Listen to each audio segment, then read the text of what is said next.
Hey, everybody. Welcome back to another episode of the Circle of Knowledge podcast. I'm your host, Jon Kovach Jr., and I cannot wait to get into today's discussion and conversations. And also, if you hear any yawning in the background, it is my two puppies. They just walked into the door as I started the show today, and somehow I left the door unlocked and they found a way in. So while the music was playing there at the beginning, they were in here saying hi to me. It was hilarious. But now I've asked them to be quiet and sit in studio and use their studio voices. But today I want to just welcome everybody and say thank you for your continued support of the podcast.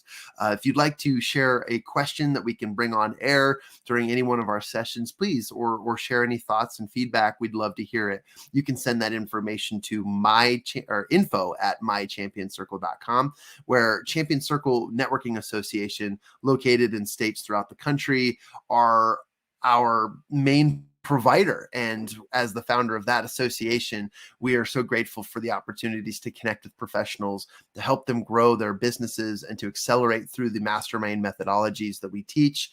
And all of that is an incredible process. Now, we appreciate all of you for your continued support. And as you continue to support us more, we can add more topics, bring more people on the show, and we can host more live events, which is something we'll talk about very, very soon. But I am delighted to have an opportunity to interview this individual. I have been following them for, I think, now a year on TikTok or so, and their energy is just something that I continuously want to match. There's something so magnetizing about this individual.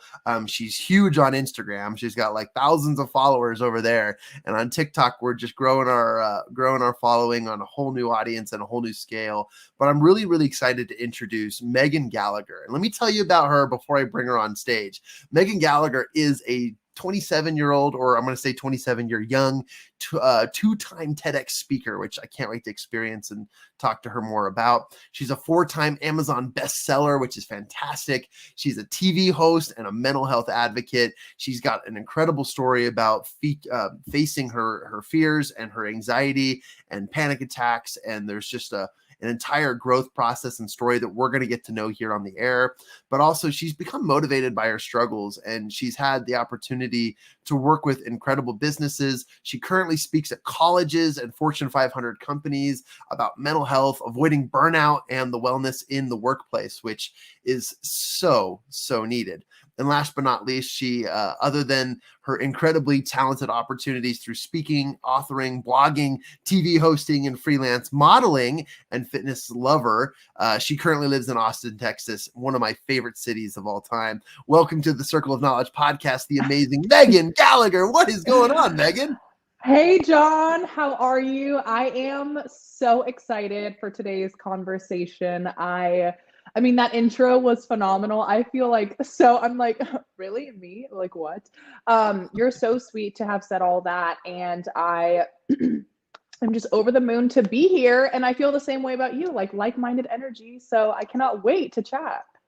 Fantastic. Well, thank you for the compliments. I appreciate that. And my goal is always to become the number one person considered to hire to take you on the road once you take your tour live. And I'll be your hype man and definitely your stage provider. But I love that, and I'm so excited. And like minds do feel alike because they attract the type of things they want in their life. And I gotta say, just from observation, just by watching you on TikTok and seeing your videos, you invite such a positive, influential, and almost, I'll go as far to say, as a fearless energy. You've definitely, wherever you've come from, you've definitely have overcome some incredible things. And I can't wait to dive into that. So let's kick off today's conversation by asking a loaded but open-ended question, which is, tell us about who Megan is. Where did she come from? What is her story? And how did you get here? And we can interject with some conversation. Oh my gosh. Well, I mean, I would say, so I love it. Who is Megan? So I was born and raised in San Francisco Bay Area in California. I grew up in a suburb outside of the city, and I feel like I had a, very normal childhood, super positive, very supportive. I feel very fortunate and very blessed. And I remember, throughout, my early adolescent, I mean, as early as like fourth grade, I remember always worrying before events, like before Mm, sleepaway camp in fourth grade, going on class field trips, um, anything really. I just was always nervous before. And I was like, this is just interesting. And at that age, I wasn't even paying attention. I just would get very anxious and worried. And thankfully, I had parents that, were definitely aware that I was a sensitive child. And so it's interesting too, because my parents are so opposite. My, my mom is a little bit more like tough love, like just do it. You're going to be fine. You just go do it. And my dad's more of a softie. So it was interesting having the mixture of both growing up because, I think for me, I would not be the woman that I am today without both of my parents. But my mom really, really, really was like the main motivator. She would still push me to do things even when I didn't want to do it. I would be calling her crying from school saying, pick me up. I feel sick. Something is wrong. And she just said, Megan, I love you. You will thank me one day, but you're staying at school. You're going to stay here. I know you can do it. And I just feel like that, like her, pushing me to do things, it really trained in my mind to just do it no matter what I was feeling. And to know that emotions, come and go. Nothing lasts forever. And as someone like, I'll get back to it, but when I was in high school, that's when my anxiety was at its absolute worst. And I mean, I was like a shell of a person hanging on by a thread, like having 20 panic attacks a day, just all my grade. Yeah, like I was getting C's and D's in all my classes, like really in a low, low place.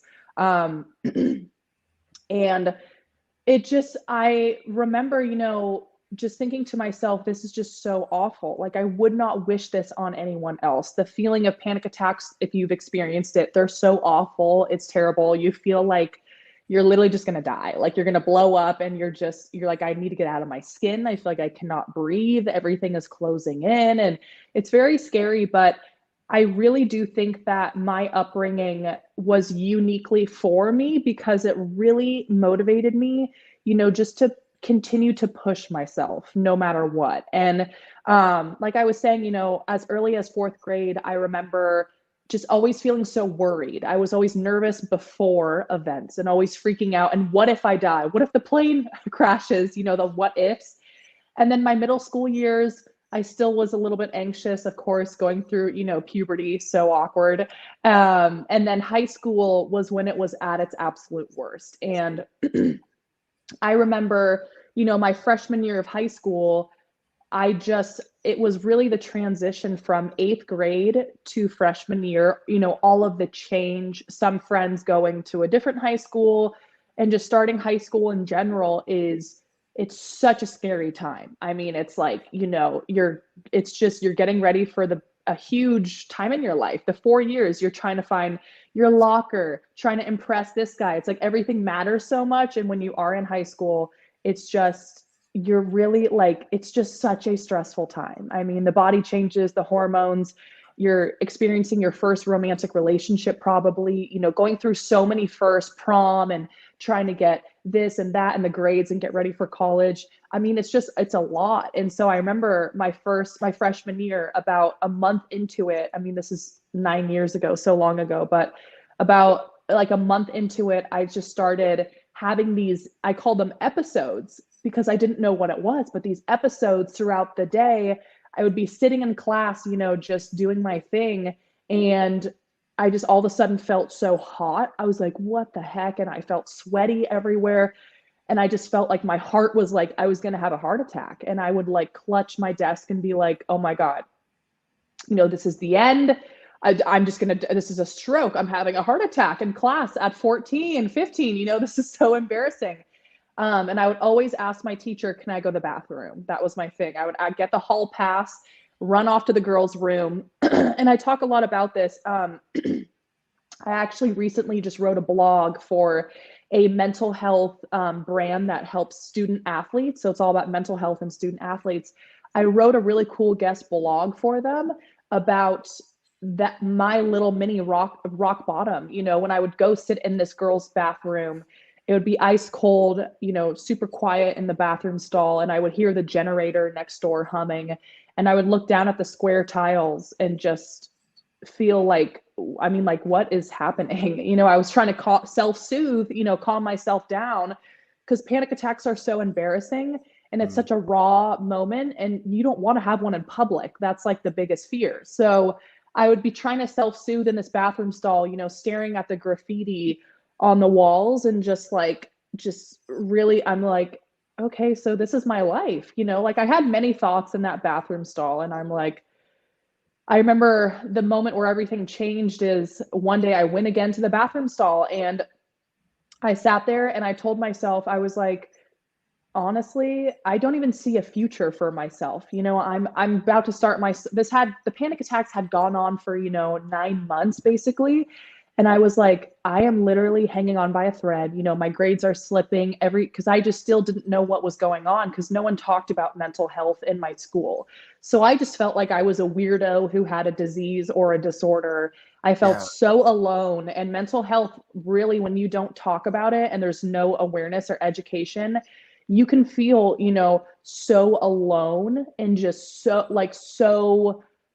it's awful what it can do to you. It can swallow you whole and bring you to such a dark place. So I remember, though, this major moment in my life, sitting in the bathroom stall, and I was like, here I am, at 15 years old, and I don't even see a future for myself. I don't even see myself moving out of my parents' house. I don't even see, like, while everyone's, kind of prepping for college and SAT and all homecoming and prom, it's like, I was like, I don't even see myself getting, 5 more minutes. Like, I was in survival mode so desperately.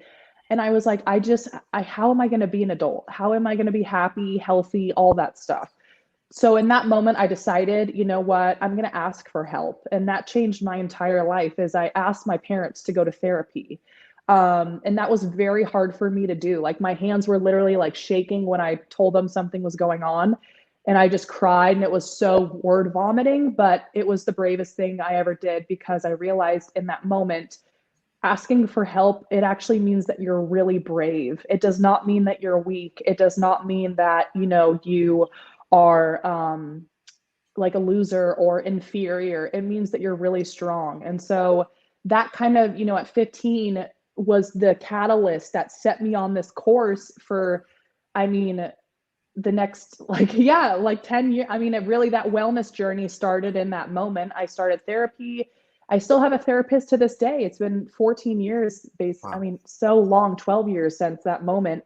And I'm just proud of myself, because also I do believe that things happen for a reason. And if I didn't go through that challenging time, I wouldn't have the empathy, compassion. I wouldn't be the speaker that I am, because I wouldn't have walked through it. So, looking back in hindsight, I'm like, I mean, thank you, universe. Thank you, God, because I think some of our biggest challenges, the universe, I always tell myself this. I'm a spiritual person now at 27, but I tell myself this. The universe does not, want to see us suffer. Like, God, whatever you believe in, they don't want to see us suffer, right? They're not like, oh, here's this cute young girl named Megan, and now we're going to give her this hard time. That's not what the universe does. The universe sees the person that we're going to become on the other side of it. The stronger, more resilient, more powerful, more loving, more compassionate. And they're obsessed with that version of us. And that's what I believe is the most challenging: losing a loved one, mental health, financial crisis, breakups, grief, whatever. The universe is not like, oh, we want you to be in pain, but they just know that oftentimes those hard moments literally are the catalyst for some of the biggest transformations. And the universe, God, really wants us to be the person that we become on the other side. It's like, it's not a coincidence when you go through really bad breakups that you're like, this is so painful, that you're just like, I'm just going to get in the best shape ever, right? You're like, I'm so sick of feeling so sad and just so, and then boom, guess what? You get in the best shape ever because you need discipline. You need something to look forward to. And then getting in the best shape ever, that wouldn't have happened if you so everything is so connected in life. And so, yeah, I mean, in a nutshell, I'm such a talker, but in a nutshell, that's kind of a little bit about my story. And I've just been on this journey. Like I didn't go to college, and I just moved down to Los Angeles when I was younger, 18, and I just started speaking. I just knew my passion, I knew my purpose, and I just would go around to boys and girls clubs, like anywhere that would have me. My parents are like, cool, you found your passion, awesome. They're very open-minded, but they were like, you have to make it happen yourself. So I'm like, okay, challenge accepted. So I just kept on going. That's been the main thing of my career, is I just keep on going, no matter with what I have. And I've, early on in my career too, I had many moments where I had to have, part-time jobs, just hustling my butt off to make it happen. Like working at front desks at a gym and having to wake up at 3 a.m. to open up the gym.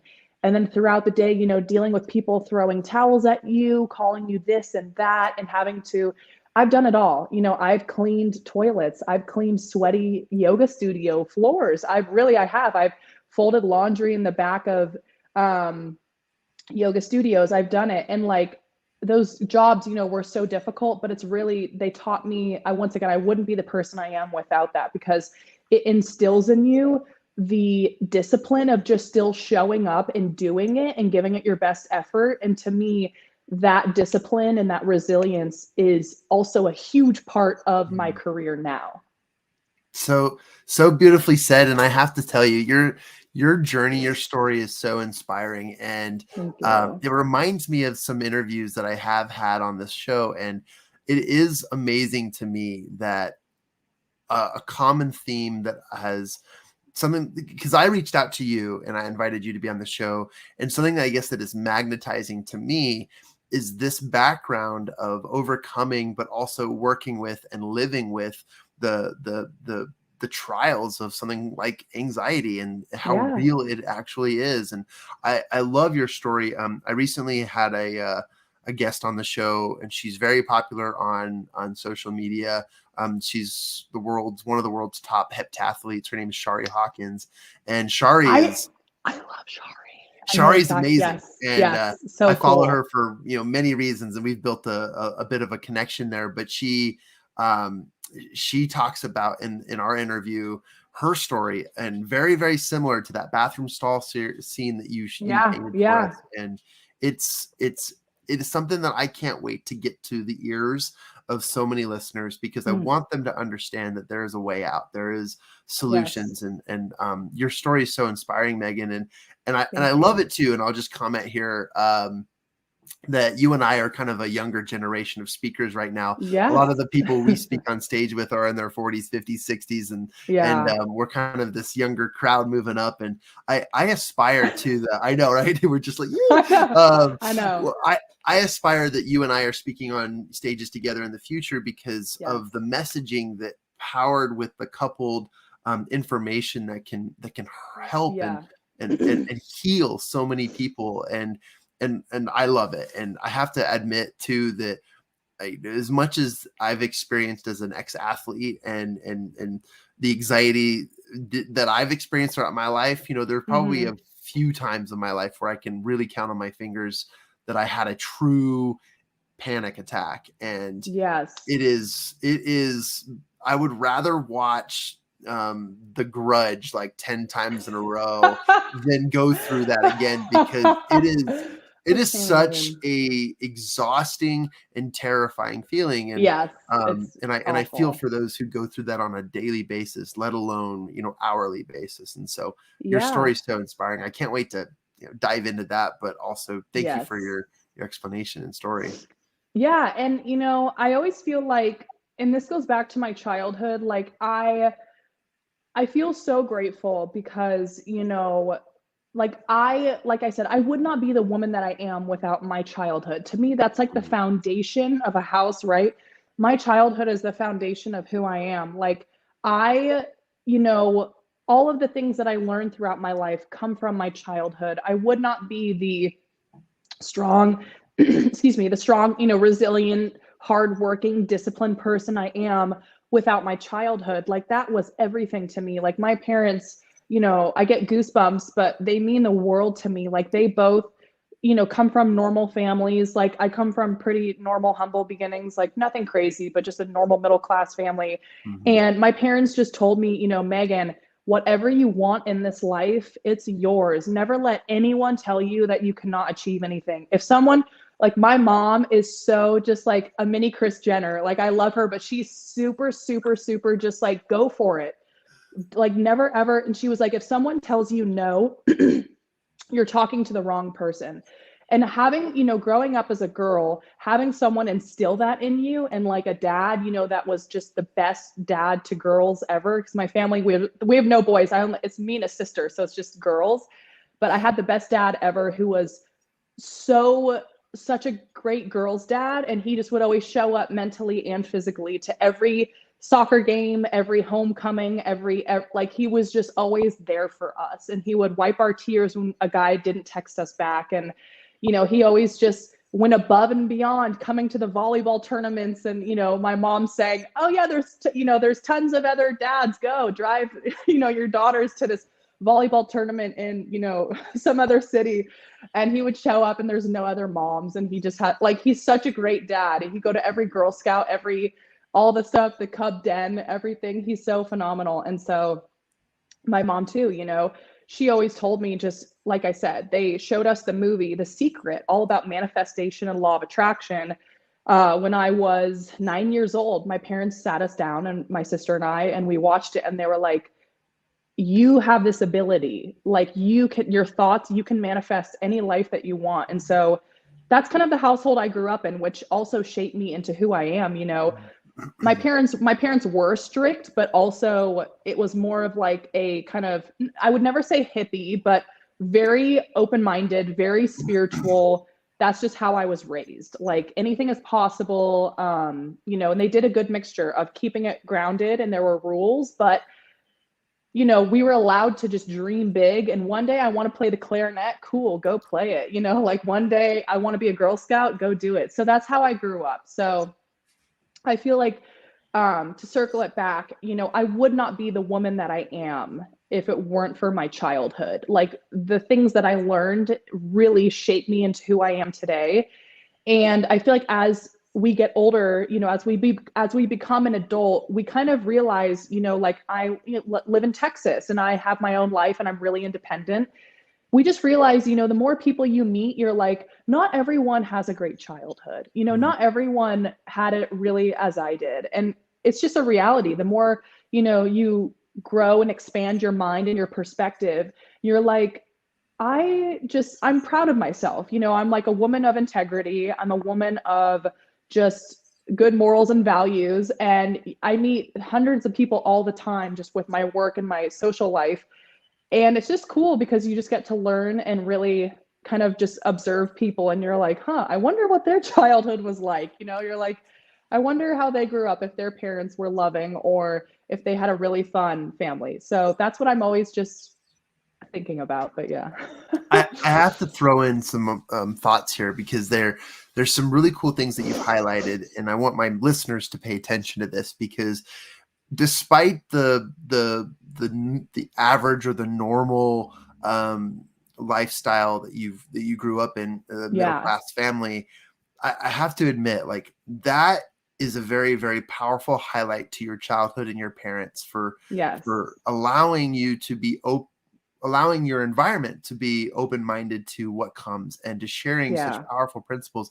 I wish that the first day of high school, they would have made me watch several movies, including The Secret, and it's because the best. That would have been a game changer for a lot of my experiences. And there was something you said that really stuck with me, and as I'm very inspired by the way your parents led and guided you and supported you. The resiliency comes with the response, and the resiliency in your response was you were open to receiving it as well as accepting it and working with it. So not only was parental support just vital, but that became a standard in your life where you needed help and you needed to go to resources who could provide that help. And for those who didn't grow up in a great family, who are rising from the literal ashes of the earth because you were facing, tragedies on a daily basis, or you just don't have the circumstances to get on the right foot just yet, just listen to Megan's story. And even at, I think you said 16 or 17 years Yes. old, she requested a therapist. And for 12 or 14 years later, she still has a therapist. And that is really, really powerful, Megan, because you can get the help you need. That's a message I wish everybody knew and understood, is it is there for you. And it is what you do with your resources that will ultimately allow you to expand and reach and become what you want to become. And whether it's a speaker or just an entrepreneur, or just you want to be a good person, whatever life points in the direction of whatever your Northern Star is, right? You need to be able to recognize that you are brave by asking for help. You are incredible by allowing other people to help you, and also putting yourself into a position to be open to that. And your story emulates that. So thank you for sharing that. Of course. I mean, thank you, John, for being so kind. I feel like, you know, there is a power in asking for help. And, you know, being a speaker I'm 27 now, but being a speaker for the last 9.5, 10 years, I started when I was 18. So being a speaker for 10 years, you know, at all the schools I've spoken at all the seminars, conferences, everything, I've realized, you know, I do feel like, I mean, I know that the world that we're headed towards, you know, the stigma is ending, but I do feel like there is such a stigma with men and women and mental health. You know what I mean? Like, I feel, because all the schools that I've spoken at, I've noticed that, you know, typically girls are always like, oh my gosh, I want, you know, at the end, I want to ask a question. They're like, so, you know, I'm having anxiety, or this guy or whatever. But guys are so just like, you know what I mean? They're just like, yeah, sure. And I've had moments where guys, you know, after I talk and I leave, guys will DM me on Instagram privately, and they're like, hey, Megan, I loved your talk. But, you know, it's like, blah, blah, blah, blah, blah, and they ask a question. And I think it's just not funny, but I'm just like, oh my gosh, it's just guys and girls are so different the way that their minds operate. And I think, you know, for men, when they're growing up, I do feel they're just treated like men. Just, I think with mental health, it's like I said, we're in a world where things are changing, but I do feel like, you know, men are kind of like raised a little bit to be like, you know, you're the man, you provide, you work hard, you find someone, get married, settle down, and like, you're the man, you have to be macho, you have to be tough. And it's just like that, you know, to a point. I'm like, men can also, you know, show their emotions. Like, I think it's healthy to have a dad where you see them cry, or, you know, that crying does not mean you're weak. It means you're strong. And crying is just, you know, a release of emotions. It doesn't mean that, you know, I don't know. So I think it's just really about reframing and kind of like changing the stigma. Yeah. Because I just feel like in my experience, you know, men and women are so just, they think so differently, but I think with mental health, there is, you know, just such a stigma. So. Oh man. Yeah. And I couldn't agree more. You know, as an athlete as well, I recognize that whenever I had my panic attacks or my anxiety, I needed to shove it down deep and hide it, because if I were to be seen in that state, I would be seen as weak. Maybe I would lose my starting position, or I wouldn't get as good of results, and people would judge me. And so I definitely felt that, like, having to be something other than what I was feeling, definitely, for sure. And I agree with you too. I think the stigma is changing. I think it's becoming a lot more understood and accepted, and widely familiarized amongst individuals. But we're still not there yet, and which means the world has a lot to work on, and a lot to improve. But Megan, I'd love to ask you, the brilliant speaker that you are, and the information that you share, and congratulations on all the most recent successes. I know there's so much more to come. Let's talk about the the golden nuggets of knowledge you'd like to share with my audience, as well as, what's Ooh. some wisdom that we can invite them to learn, accept, and take action on today? But what are some thoughts that you'd like, and it might be you telling your 16-year-old self, or it might be Yes, just yeah. what you think is common knowledge that people should probably know today. What's some words of wisdom that we can share? Yes. Okay, so I would say my words of wisdom. I have 3 quotes I want to share. These are my quotes that I live by. Number 1 is everything is happening for you, not to you. That's something that I tell myself all of the time, even, when I'm having a challenging moment. Even me, the speaker, the girl who's always positive, whatever. Because I like to remind people, it's like I'm still a human being. I'm still a 27-year-old girl that has so many things that I don't share on social media that I'm going through all of the time. Um, and I feel like for me, maybe in my personal life, my career, or something I talk about online is my love life. Guess what? I'm still single. You know what I mean? Like some people think, oh my God, they always tell me you're such a catch. Megan, you have so many great qualities. Why are you still single? I'm like, that's the worst thing you could ask someone. Like, I'm like, well, I don't know why I'm still single, Karen, or whatever it is. So I feel like for me, just the quote, everything is happening for you, not to you, is something that brings me a lot of peace. And it just reminds me of like, okay, I know my foundation, I know my faith, I know who I am. And that to me is just something that's really important, is like whatever life throws at me, I always come back to my truth and myself. And of course, being 27, like I have goals. And I think when I was younger, I would have thought, oh, by 27, I'll be married with kids and all blah, blah, blah. But my life I'm so happy, but it has definitely, panned out into something else. And I think it's all about just not like letting go of the vision of what I thought my life would turn into, but definitely being open and adjusting and being flexible. And to me, like I said, I still want to be a mom one day and get married, but I often, when I go on dates and like it doesn't work out, I get so disheartened, and I am such a little like softy teddy bear on the inside. So it like I cry and I just eat ice cream and I'm just like, I'll never get married. Like I'm like, my life is over. And then I feel sad, and I have a whole playlist too that I play when I'm sad. I literally am peeing my pants. I have a whole playlist. It's it's literally all Barry Manilow. It's literally all these like love ballads from the eight. It's literally, I play it when I get sad. I can't even breathe. It's Barry Manilow. Like I'm just crying. It's like Whitney Houston, just Dolly Parton, like the saddest songs ever. And I play it. And I also, like, me by nature, I'm not like dramatic, but I'm just I'm such a feeler. Like Yeah. I'm a Scorpio, I'm into horoscopes. I'm a water sign.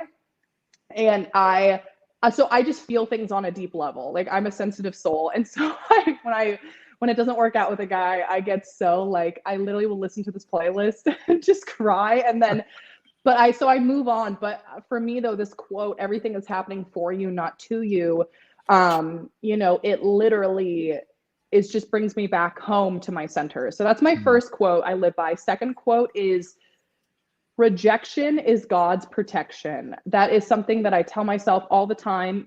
Jon, in this industry, just entertainment, motivational speaking, we constantly are hearing no's or yeses, and just the entrepreneurial life. There's so many ups and downs, right? There we go. That's one of my favorite quotes. Just all the time, even with modeling, I have big dreams. I want to be on the cover of Sports Illustrated one day.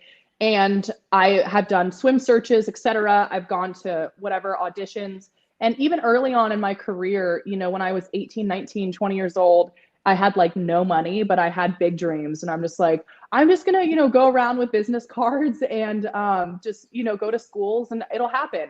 I heard thousands of no's. People were like, no, you're just not a fit. And I'm like, okay, why? And at that age, rejection really hurt me. And I was like, I took it so personally, right? It would weigh on me for weeks and months. And I would just get so disheartened and, just be so upset. And then, still, for years and years and years, I really heard a lot of no's. It was just, no, you don't have enough money for this agent, for this manager, for this PR team. You just don't have enough followers. You don't have enough engagement. All this, you're just, to me, it was just like, you are just not enough. To me, that's what I felt like. Megan, whatever you do, you are just not enough. You will never be enough. And for a while, I got really down on myself because I was just like, wow. So I guess, it's like my dreams are just never going to come true because I have these huge dreams. To me, it feels intuitively right. But I'm like, here I go about my life, hearing all of these no's, just no, you're not enough. You're too short. You're too this. You have acne scars. You are too that. You just are not going to ever fit the mold. And to me, it's like, I just feel so like it really, it weighed on me. But then as I got older, I started realizing, I'm not going to take it as personally. It kind of went in one ear, out the other. And as I gained more traction myself and, my career took off in the last like 4.5 years, I feel like when I hear no's now at 27, it's like it doesn't bother me as much. I used to take it so personally and I would like, just like go like ham on myself and I would be like, oh my God, it's me. And I'm so this and so that. But thankfully, it's like I don't do that anymore. And so I do think rejection is so painful, but it definitely serves a purpose. And that rejection will help you build character and it will really build that resiliency. Because also, being an influencer, Jon, I'm sure you can relate. Every day on Instagram, I get, thousands, hundreds of people just being like the positive comments, but then also people saying things like, you're so ugly, or you look like a man, or your parents should have gotten an abortion. People go in and they're really harsh. But guess what? I also have to realize that for me, I put myself online, right? It's like there's a price to pay. There's repercussions with any choice you make in life. I put myself online. So that's something that I chose. I don't have to do it if I don't want to, but it's also, to me, I'm glad that at 27, I have the maturity and the bandwidth to to handle all of this. If I were 12 years old, that's why I fear for social media in today's generation, because if I were 12 years old, on TikTok, I already, have struggled with body image stuff and eating disorders in the past. Thankfully, I'm over that. But it's like, by gosh, at 13, to have people commenting saying, like, go burn in go die, or go this, or you look like a man, or it's so harsh. Those words really affect you at that age. So I feel grateful because at 27, it's like I can handle it because I just have thicker skin and I'm way more, with age comes wisdom, right? And maturity. And I just know that what other people say and, about me has nothing to do with me. It is, it's really a reflection of them and how they feel about themselves. And to me, it's like hurt people hurt other people. You know what I mean? Like, I'm a happy, confident person. Do I ever DM someone? No, because I love my life and I feel confident and happy and in alignment. I really do think. And for someone, like when I was younger, I was bullied a lot. And I remember like in middle school, there was this girl that would make fun of my forehead and she would just like rip on me and like terrorize me. And I would literally go home from school walking and I would be sobbing my eyes out and it was traumatizing. Wow. And I took it so personally though, right? At that age, I'm like, oh my God, she is right. I am ugly and I just XYZ. But I realized, in those moments, like now looking back, I'm like, man, I don't wish I knew it because that happened for a reason, but I'm like, I wish I knew it was everything about her. Like she probably had a terrible home life or hated herself or just felt, insecure and was like, oh, here's this nice, happy girl and I'm just going to rip on her. It has nothing to do with you. It's just, we take it so personally, but bullies really are just people that really either emotionally can't handle the stuff that they're dealing with. And so they project onto other people, or they just have a hard home life. They're going through a lot and they don't know how to, process and kind of cope with their feelings and stuff in a healthy way. So I feel like I just wish I knew a lot of things when I was younger, but once again, it all happens for a reason. And so back to what I was saying, my second favorite affirmation, the rejection is God's protection. My third one is all is well. Like everything is working out. I always tell myself that because with my career, there are so many ups and downs and so many changes every day. And I tell myself over and over again, all is well, all is well. And to me, that's just something I carry with me wherever I go. Yeah. Even, just when business deals fall through or something that I really wanted when it doesn't work out, I just tell myself, all is well, all is well. And to me, that's how I get through days when I feel, like nothing is working out, or I just feel like I'm in a rut. So that's kind of how I live my life. Well, simultaneously to the knowledge you've just shared, which I'll scroll back through them. You've done a fantastic job of reviewing them and repeating them. Everything is happening for you, not to Yes. you. Rejection is God's protection, and all is well. These are not only great knowledge, nuggets of knowledge, but they're invitations, they're calls to action. And like you said, Yes. in a way, they're manifestations or affirmations, because these are powerful, I guess, principles that you can live by to just not take in the hard things, but to allow yourself to grow beyond the difficulties and the speed bumps that you hit along the way and the hurdles that come your way. That's a phenomenal way to live. And I know you've talked about your parents, your upbringing, your drive and desire to help and serve, and so much of that. But I have to ask, with all that has come from where you've been and now where you're going, what continues to inspire you along this journey? I mean, what is it that's really driving Megan to be on the cover of the magazine, on the best speaker in the world, to do all of these things? What continues to drive you now that you've learned and have become more comfortable in your own skin? That's a great question, John. I would say what has really driven me is just, I'm motivated by myself, every day to get to do these things. Like there was once a time when I prayed about all the things that I have now. So that always keeps me humble. And I also feel like what motivates me is, helping other people. Like one of my favorite stories ever is, back in Nashville 3 years ago, there was a boy that follows me on Instagram who is probably about 10 years old now. His name, I won't say his name, but he is the cutest guy ever. And he had, been through cancer twice at 10, which is incredible. It's so awful. And he is just such a powerful human. And he had been following me on Instagram for a while.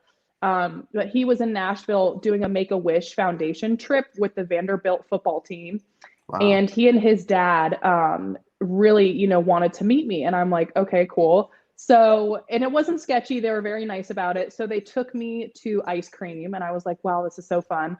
And I met this gentleman, this young guy, for the first time. And it was so cute, John. Literally, he was so nervous. I was like dying. He was just so like bright faced. He's like, oh, and his dad's like, it's Megan, like say hi. And he's just like really nervous. And I'm like, oh my God. So we got ice cream and it was so cute. The boy had made a list of questions to ask me because he wanted to ask me this in person. On paper, he wrote it down and it was like, what's your favorite color? Like all these really, really cute things. And so I'm sitting next to him and they bought me ice cream. They were so nice. And I'm like eating the ice cream, just sitting next to him. And, I'm like, oh my gosh, like, what is, just how's life? Like, tell me about yourself, what you do. And he was just so nervous. The dad was chatting with me for like the first 5 minutes. And I'm like, this is so cute. And then slowly he opened up and he's just like, what's your favorite color? And I'm like, blue. He was just so cute. And so we had a great time. It was like 45 minutes and it was just an absolute blast. And to me, we took a photo and, they were saying at the ice cream date that when this boy was going through chemotherapy, he said that my Instagram, really helped him through that hard time. And I literally was like fighting back tears because I'm like, to me, that's what this is all about, right? Like, of course, I love making money and all that stuff is fun. But then at the end of the day, like, to me, I do this for that reason. I really feel like in life, one of my favorite quotes ever is, people, like the effect you have on others is the most valuable currency that there is. I will, when we all pass away one day, in a long time, hopefully, but at 95 years old, when I am like long gone, I want people to remember me for being a positive person and for really giving it her all and like leaving a mark on this world. Like I just will never forget that though. Like to me, that quote really was in my head. Like I affected this guy in such a positive way. And I love what I do, but some days I'm just posting like, just whatever, going through the motions, and I forget that my stuff really has an impact on other people's lives. And to me, to meet someone in person that I got to inspire was like the best gift ever. And so I still have that photo to this day. It's somewhere. But it's like my favorite thing. So Oh, it's such a beautiful story. yes, yeah, Thank you for sharing that. And I know that of course. the answer truly does continue to evolve, the greater influence we create and the more people we reach. But what a powerful message. And Yeah. and in respect of your time, I know that you mentioned we have a time limit to how Yes. much we can connect today. And I'd love to put a Yes. part 1 on the end of this one and continue the conversations. And by Yes. the way, Megan, I've got to find a way to get you out to Salt Lake City and get you speaking on one of our Yeah. champion stages, because I would love that. you inspire me.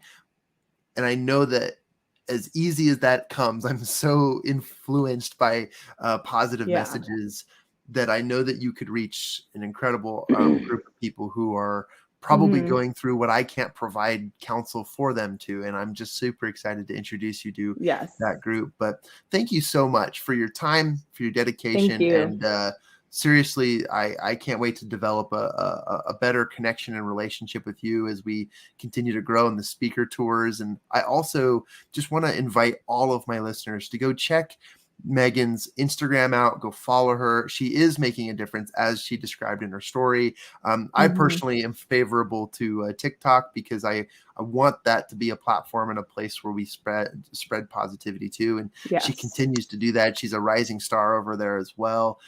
You did mention that there's going to be a course releasing sometime by the end of July-ish. And would you like to quickly talk about that before we sign out? Yes. So right now I'm working on my first online course. I'm so excited. It's going to be out hopefully in about 3 weeks. I'll do a lot of promo and, announcements and posting on my story before then. But I am, so grateful and so excited. And I'm just over the moon about this, really all about childhood trauma and how it affects the adults that we become. Beautiful. And depending on when that launches, I'll be in touch with Megan Yes. to understand that so that we can post it in our show notes and get you all Yes. connected with that. We're excited to support you and Yes. and send everyone towards your direction to learn more about you. But Yes. if you guys want to really connect with her, go to Instagram, see where all the hype and excitement and positivity is. That's definitely where I've learned more about Megan. And again, thank you so much for your time and for your dedication to serving so many people. It takes in a previous interview I had, it takes a certain type of person and a different type of energy to learn what you've learned, but to immediately feel the need to turn around and help people and pay it forward. And that is the type of people you should surround yourself with. If you're looking, this is my audience, if you're looking for those types of people who are going to bring positive impact in your life. And I believe that you, Megan, are an awesome advocate for that and an example of awesomeness. And we appreciate you being here. Any other last thoughts or words you'd like to share as we bring this to a close? I would say to everyone listening and watching, just know that everything really is happening for you, not to you. And you have got this. So beautifully said. I can't wait for more. Awesome, guys. This has been an incredible interview and experience that I've had, and I've learned so much. I'll share my notes with you in the comments section, but we've got to hear from MeganGallagher, and go check her out on social media.